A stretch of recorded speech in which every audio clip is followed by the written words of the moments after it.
இன்னைக்கு பையனை ஸ்கூல் விட்டு வரும்போதுங்க ஐயப்ப பக்தர்கள் நிறைய பேர் போயிட்டு இருந்தாங்க. எங்கடா போகிறாங்கன்னு பார்த்தா நம்ம சங்கமேஸ்வரர் கோயில் கூடுதுறைக்கு போயிட்டு இருந்தாங்க.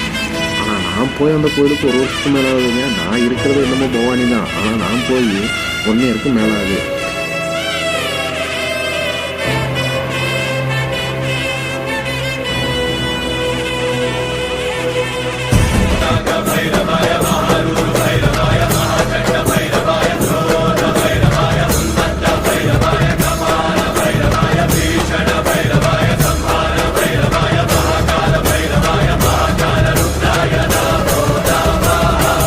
நமக்கு சமக்கால நகரம் பவானியும் திரும்ப வேற என்னது நம்ம கூடுதல் தாங்க.